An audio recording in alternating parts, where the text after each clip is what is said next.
설상가상의 진실. 애나를 만나자마자 나는 그녀의 다리에 생긴 분홍색 흉터에 깜짝 놀랐다. 어떻게 된 거야?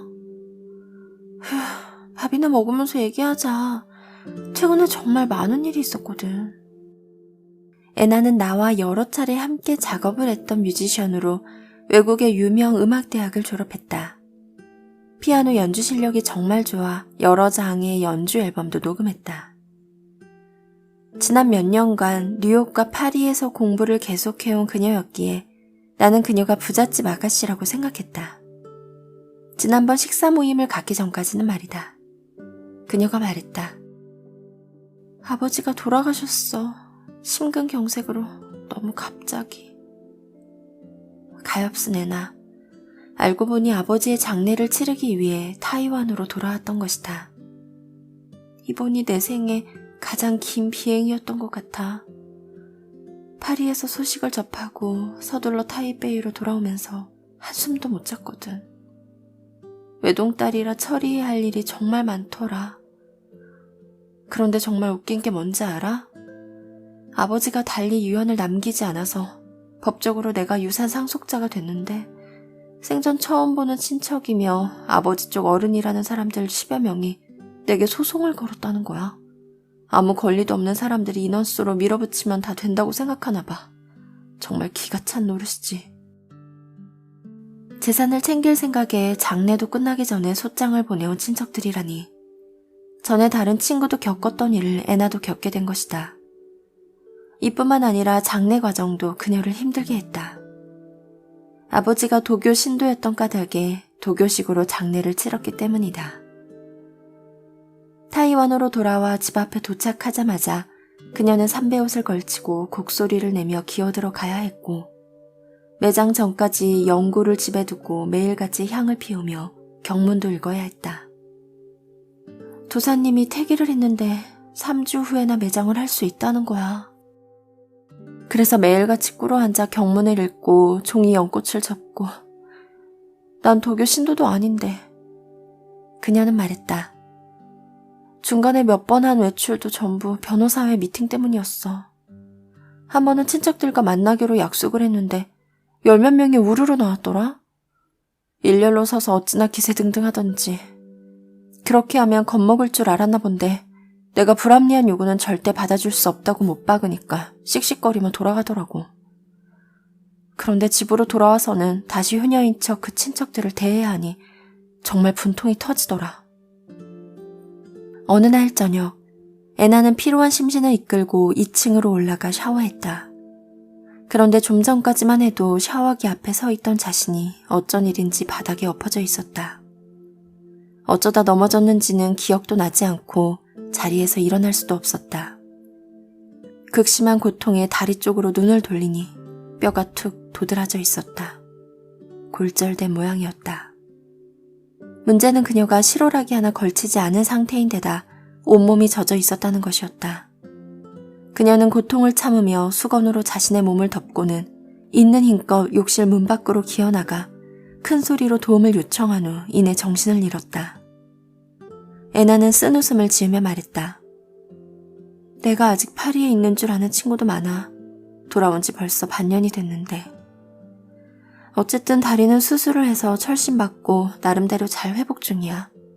친척들과의 싸움은 아직 진행 중이라 너무 괴롭지만 정말 설상가상의 한 해였지.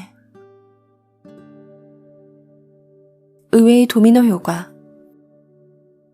우리는 모두 순탄한 일생을 꿈꾼다. 그러나 인생은 무상하며 때로는 안 좋은 일들이 연이어 찾아와 우리를 속수무책으로 만들기도 한다. 의학적으로 봤을 때 애나가 넘어진 이유는 쉽게 설명할 수 있다. 그녀는 오랜 기간 잠을 제대로 자지 못했으며 분명 잘 먹지도 못했을 것이다. 갑작스레 가족을 잃고 넋이 나간 데다 저혈당 상태로 샤워했으니 현기증을 일으켜 쓰러지기 딱 좋은 조건이었던 셈이다. 피곤함 때문에 서서 잠이 들었을 가능성도 있다. 그래서 넘어질 때 미처 자신을 보호할 수 없었던 것이다.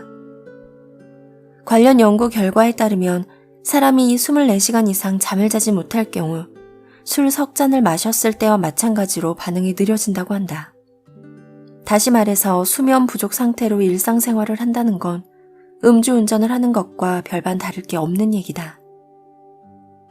참고로 타이완 사람들의 수면 시간은 평균 6시간 정도로 전 세계인과 비교했을 때 잠이 현저히 부족한 쪽에 속하는데 이는 확실히 잠재적 위험 요소가 아닐 수 없다. 물론 단순히 수면 부족의 문제라고 딱 꼬집어 말할 수는 없다. 안 좋은 일은 마치 도미노와 같이 연달아 일어난다. 도미노 블록이 줄지어 쓰러지는 이유는 모든 블록이 이전 블록의 압력을 받도록 배열되었기 때문이다. 그러나 블록이 쓰러지는 중이라 할지라도 우리가 제때 손을 쓰면 그 이상의 연쇄 효과를 막을 수 있다. 그런 의미에서 이 장에서는 불행이 우리에게 미치는 파급 효과에 대해 파헤쳐보고자 한다. 최신 연구 결과를 근거로 이러한 연쇄 효과가 어떻게 우리의 생각에 영향을 미치며 나아가 과도한 감정 반응을 이끌어내는지 알아보고 심리적 면역 시스템을 강화해 스트레스 관리 능력을 높일 몇 가지 방법을 제시하려 한다. 맞서 싸우거나 도망가거나. 당신에게 자기 공명 영상 같은 투시안이 있어 내가 무대 위에서 악보를 까먹었던 그때 내 속을 들여다보았다면 아마 내 오장육부는 불에 타는 듯 했을 것이다. 내 머릿속 깊은 곳에 숨어있는 편도체가 반응하며 옆에 있는 시상하부에 신호를 전달했을 테고 그 결과 두 부위 모두가 불 켜진 느낌표처럼 반짝였을 테니 말이다. 내 허리의 부신에서 대량의 아드레날린과 코르티솔이라는 이름의 호르몬이 분출되었을 테고 심장 박동이 빨라지며 혈관이 확장되고 혈압이 상승해 더 많은 혈액이 지나는 모습도 보였을 것이다. 내 폐엽의 기관지가 꽃처럼 피어나 빠른 속도로 더 많은 산소를 흡수했을 것이며 나의 간 또한 모두를 전환해 눈물의 재고떨이를 하듯 대량의 당분을 방출해 대근육에 공급했을 것이다. 그런 다음 나는 전신에 열이 남을 느꼈을 테고 모공이 활짝 열리며 송골송골 땀도 흘렸을 것이다. 그때 당신이 내 머릿속에 들어와 당시의 내 기분을 느꼈다면 확대된 동공 때문에 갑자기 주변이 환해지는 느낌도 받았을 것이다. 하지만 이와 함께 내 주의 범위는 좁아졌을 것이다. 어디 이뿐인가? 나의 두뇌는 위기에서 벗어나기 위해 가속 모드를 가동했을 테고 그렇게 아무 잡념 없이 초집중의 집중 상태가 되었을 것이다. 시간이 느려진 것 같은 착각이 들 정도로 말이다. 사실 이는 전형적인 투쟁 도주 반응이다. 자고로 인간에게 이러한 본능이 있기에 우리 조상들은 홍수와 대형 화재를 피할 수 있었고 우리보다 훨씬 크고 힘센 동물을 사냥할 수 있었으며 참호를 빠져나와 적과 맞서는가 하면 전장에서 혈로를 뚫을 수 있었다. 요컨대 생사의 갈림길에 설 때마다 우리 몸속에서는 앞서 언급한 것과 같은 일련의 생리적 반응이 일어나 전투력이 상승한다. 한편 안전한 곳으로 달아나거나 사냥감 포획에 성공하거나 적에게 승리를 거두면 혈액 속 코르티솔이 빠르게 대사하면서 부교감 신경계가 제동을 걸기 시작해 냉정을 되찾게 된다. 이와 동시에 혈액 속의 엔도르핀과 두뇌가 자신에 대한 일종의 보상으로 분비하는 도파민이 우리를 흥분시키고 활력이 넘치게 만들며 임무를 완수했다는 쾌감을 느끼게 한다. 저도 모르게 두 손을 번쩍 들고 로키처럼 하늘을 향해 예스라고 외치고 싶어질 거라는 뜻이다. 물론 사람에 따라서는 이렇게 격하게 흥분되지 않을 수도 있다. 그러나 그 기분은 후련하다 하는 한마디로 표현할 수 있을 것이다. 극도의 흥분 상태로 백스테이지에 서서 온몸을 떨었던 과거의 내가 정말 잘했어 하는 선생님의 말씀에 긴장감에서 벗어나 아슬아슬했지만 해냈다는 쾌감을 느꼈듯이 말이다. 지금도 나는 강연을 하든 피아노 연주를 하든 혹은 파티 DJ로 무대에 서든 여전히 10살 때와 같은 반응을 한다. 무대에 오르기 전이면 어찌나 긴장되는지 토할 것 같은 느낌이 들기도 한다. 그러나 공연이 끝나고 박수 소리를 들으면 몸이 피곤해도 해냈다는 흥분감에 속이 후련해짐을 느낀다. 한동안 공연이 없을 때는 내심 무대를 갈망하기도 한다. 이렇게 스트레스를 이겨냈을 때 찾아오는 쾌감은 사람을 기분 좋게 만들 뿐만 아니라 면역 체계를 튼튼하게 하고 혈액 속 테스토스테론을 증가시켜 자신감과 도전 정신을 키워주며 프랑스인이 말하는 주아드 비브르, 즉 살아있는 기쁨을 느끼게 한다. 그런 까닭에 온종일 맹수에게 쫓길 일 없는 현대인은 구장에서 시합한다거나 달리기 대회에 참가한다거나 롤러코스터를 탄다거나 공포 영화를 보는 등 가상의 중대한 고비를 만드는 것이다. 심리학자들도 다음 의견에 대해서는 대체로 동의하는 바다. 적당한 스트레스는 오히려 건강에 이롭다. 일시적이고 해소 가능한 스트레스라면 말이다. 적당한 스트레스의 전제 조건. 다만 문제의 핵심은 위 문장의 뒷부분, 다시 말해서 일시적이고 해소 가능한 스트레스라는 데 있다. 우리 삶의 다양한 스트레스는 일시적이지도 또 쉽게 해소 가능하지도 않기 때문이다. 예컨대 당신이 영어를 싫어하고 영어도 당신을 싫어하는 상황은 상당한 스트레스가 된다. 대학 수학 능력 시험까지 아직 반년이 넘는 시간이 남았다 하더라도 아마 당신은 벌써부터 걱정하기 시작했을 것이다.